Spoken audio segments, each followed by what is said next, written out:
Нова можност за осудените лица во Струмичкиот затвор, покрај практичните програми.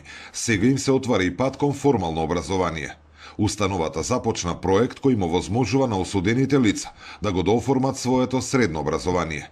Целта е времето поминато за решетки да не биде само издржување на казна, туку шанса за промена, напредок и полесна ресоциализација и интеграција.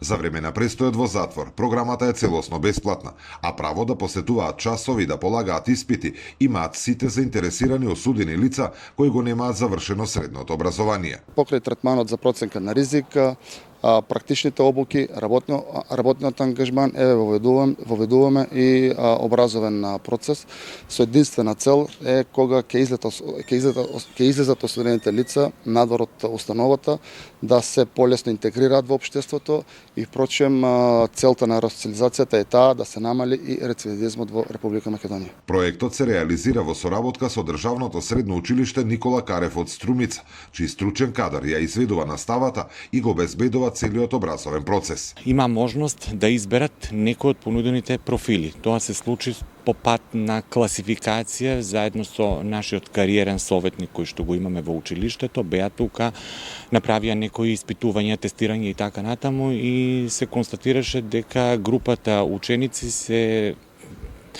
заинтересирани, едната група за монтер за сува градба, останатите автомеханичар. За осудените лица, ова представува нова можност, но и значајна поддршка во процесот на личен развој додека се во установата.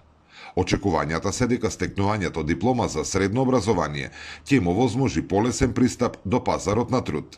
Се надевам дека ќе стекнам неколку поголемо искуство во бизнис секторот во иднина. Се запишав автомеханичар за да учам, па мислам дека ќе ми користи кога ќе излезам од затвор, пошто планирам да бидам шофер, нешто таква работа. Казнено-поправната установа затвор Струмица е од полуотворен тип и во неа се сместуваат лица осудени на казна затвор до 3 години. Во моментов казна издржуваат 92 осудени лица, од кои околу 35% се работно ангажирани надвор од установата. Зоран Ѓорѓиев за Сител телевизија.